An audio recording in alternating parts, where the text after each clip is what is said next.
சமையல் சேனல். இன்னைக்கு நம்ம சிம்பிளான வித்தியாசமான முட்டை கிரேவி செய்ய போறோம். வாங்க அதுக்கு தேவையான பொருட்கள் என்னென்னு பார்க்கலாம். இந்த முட்டை கிரேவி செய்யறதுக்கு முதல்ல அவிச்ச முட்டை 6 அவிச்ச முட்டையை நான் எடுத்துருக்கிறேன். அப்புறம் ஒரு வெங்காயத்தாள், அரை வெங்காயம் இடித்தது, சிறிதாக நறுக்கிய பூண்டு, ஒரு பச்சை மிளகாய், இது பதிலுக்கு வந்து சோப்பு மிளகாய் கூட எடுத்துக்கலாம். அப்புறம் 1.5 டேபிள் ஸ்பூன் கார்ன்ஃப்ளவர் மாவு, பெப்பர் தூள் தேவைக்கேற்ப, உப்பு தேவைக்கேற்ப, மஞ்சள் தூள் தேவைக்கேற்ப, சாஸ் தீரா, சாஸ் மானீஸ், சாஸ் சில்லி, இதோட தேவைக்கேற்ப எண்ணெய், தேவைக்கேற்ப தண்ணி. இப்போ வாங்க எப்படி சமைக்கிறதுன்னு பார்க்கலாம். ஃபஸ்ட்டு இப்போ அடுப்பு தட்டிக்கலாம். கொஞ்சம் சூடு ஏறினோன்னே அதுக்கு முன்னுக்கு வந்து மஞ்சாத்தூள், முட்டையில் வந்து மஞ்சாத்தூள் கொஞ்சம் போட்டுக்கிறேன். நம்ம சாஸ்லாம் ஊற்ற போகிறனால சும்மா கொஞ்சோண்டு உப்பு போடும், ஏன்னா சாஸ்லேயே உப்பு இருக்கும். இப்போ இது 2 மட்டும் போட்டு லேசாக கலந்துக்கலாம்.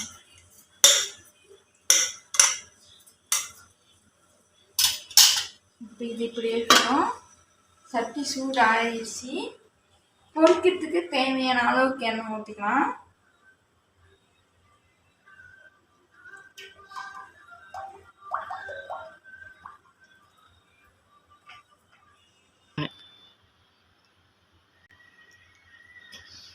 எண்ணெய் லேசாக சூடு ஆகிட்டான முட்டை போடலாம். நம்ம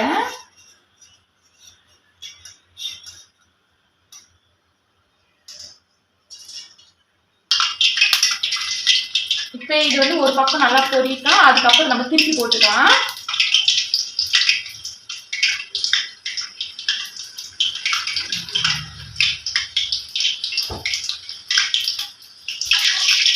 இப்போ நான் இன்னொரு பக்கம் திருப்பி போட்டுக்கிறேன்.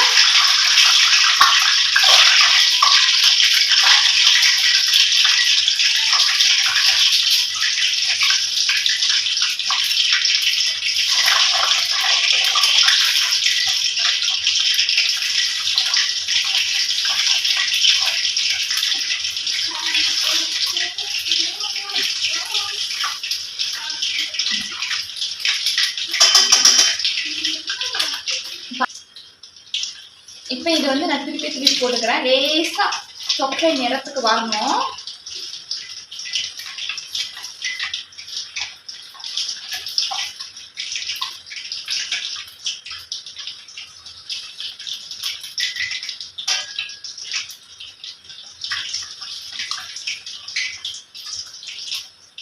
எல்லா முட்டையும் நான் நல்லா திருப்பி போட்டுக்கிட்டேன். இதோ எல்லா முட்டையும் இந்த மாதிரி நிறத்துக்கு வரணும்.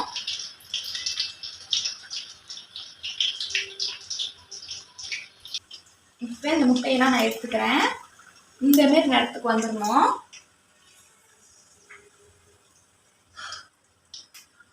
ஒன்று ஒன்றா பொறுமையாக எடுத்துக்கிறேன்.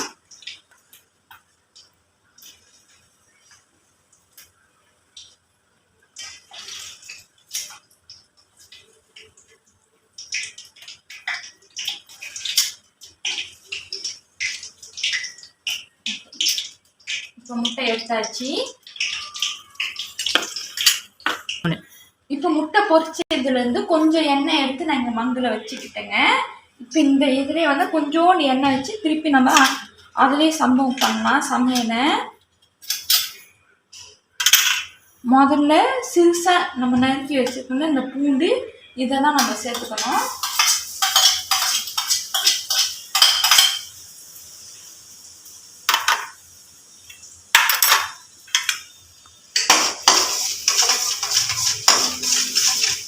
இது லேசாக எண்ணெயில் வளர்க்கட்டும். அடுப்பு நான் மெதுவாக தான் வச்சுருக்கேன்.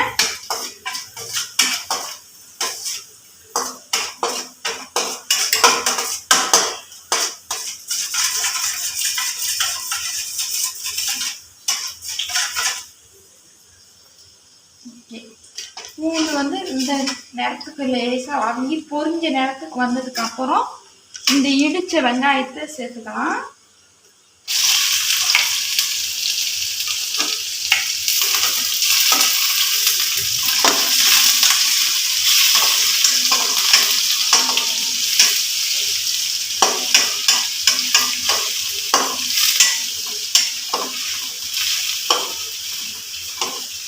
கொஞ்சம் நேரம் இது வந்து வேகட்டும். அதுக்கிட்டையும் முதல்ல வந்து ஸ்வஸ்திராம் நம்ம சேர்த்துக்கலாம். எல்லாத்துக்கும் நான் வந்து இந்த ஒரே ஒரு அளவு கரண்டி தான் நான் எடுத்துக்கிறேன். ஒரு கரண்டி அளவுக்கு ஸ்வஸ்திராம். நான் வந்து 6 அவிச்ச முட்டை எடுத்துக்கிறேன்.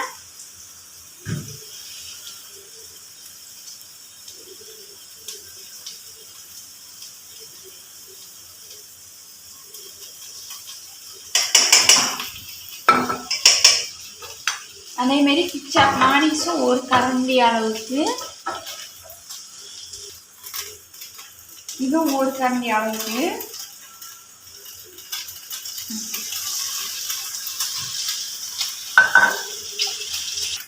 சில்லி சாஸும் 1 டேபிள் ஸ்பூன் அளவுக்கு தான் சேர்த்துக்கிறேன்.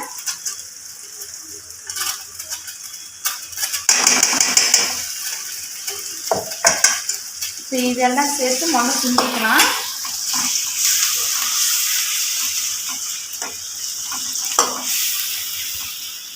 இப்போ நான் கொஞ்சோண்டு தண்ணி சேர்த்துக்கிறேன். அந்த தண்ணியிலேயே இந்த கரண்டியை லேசாக கழுவிக்கலாம்.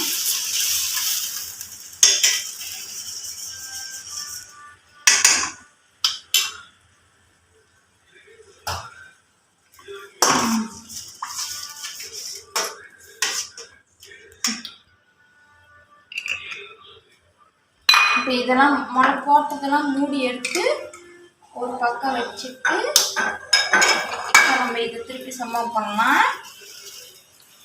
இதில் இன்னும் சேர்க்க வேண்டிய பொருட்கள் இது மட்டும்தான் இருக்குது. இந்த மாவில் கொஞ்சோண்டு தண்ணி ஊற்றி நம்ம கரைச்சி எடுத்துக்கலாம்.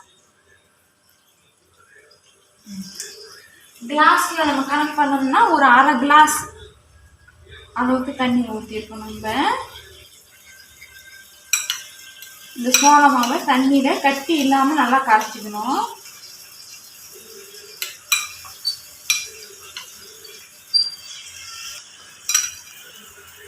ஓகே, இப்போ சோள மாவு வந்து நல்லா இப்படி கட்டியே இல்லாமல் நல்லா கரைச்சிக்கணும். இப்போ இந்த இது வந்து கொதிச்சுட்டு வந்து போதும். இதில் வந்து நான் வெள்ளை மிளகுத்தூளுங்க, வெள்ளை மிளகுத்தூள், ஒயிட் பெப்பர் பவுடர்,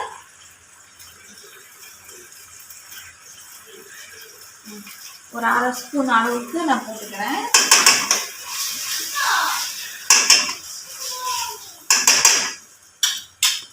போட்டு கொஞ்சம் நான் தண்ணி திருப்பி சேர்த்துக்கிறேன்.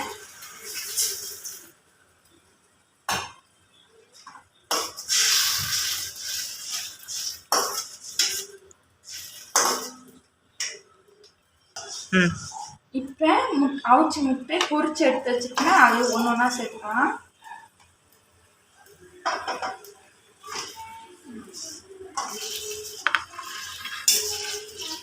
லேசாக மிக்ஸ் பண்ணிட்டு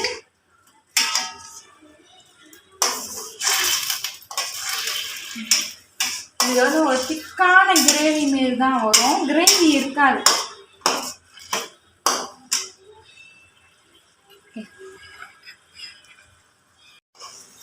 இப்போ முட்டை போட்டுட்டோம். இது கொஞ்சம் அடுப்பு வேகமாக வச்சுக்கிறேன், ஏன்னா தண்ணி சுடுறதுக்கு. நல்லா கிண்டிக்கிறேன். அடுப்பு வேகமாக தான் இருக்குது. இப்போ வந்து அடுத்தது வந்து என்ன சேர்க்குறோம்னு நம்ம பார்க்கலாம்.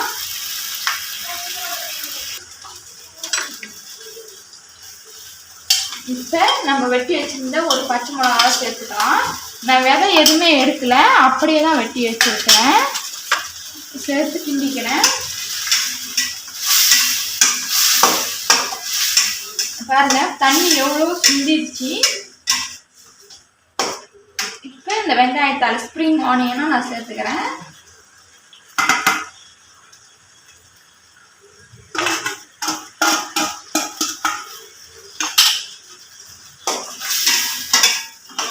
அதையும் சேர்த்து நல்லா கிண்டிக்கிறேன்.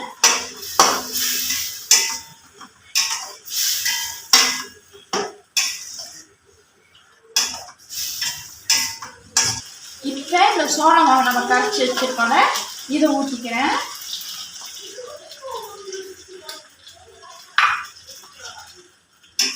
இப்போ அடுத்து கொஞ்சம் வேகமாக வச்சுக்கிறேன் நான். இப்போ இந்த சமயத்தில் உப்பு தேவைக்கேற்ப உப்பு பார்த்துட்டு உப்பு போட்டுக்கலாம். நான் உப்பு சும்மா அரை கரண்டி அளவுக்கு நான் போட்டுக்கிறேன். ஏன்னா தீராமளவுக்கு கிச்சாப்பில் இருக்குது உப்பு. அப்புறம் நீங்கள் சாப்பிட்றப்ப சுவை பார்த்துட்டு நீங்கள் சேர்த்துக்கலாம்.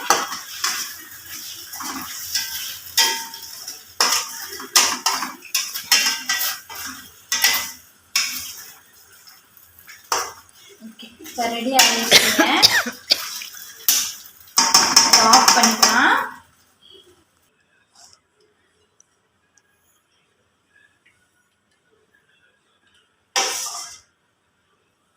ஓகே, இன்னைக்கு நம்ம ஈஸியாக செஞ்ச முட்டை கிரேவி, சிம்பிளான முட்டை கிரேவிங்க.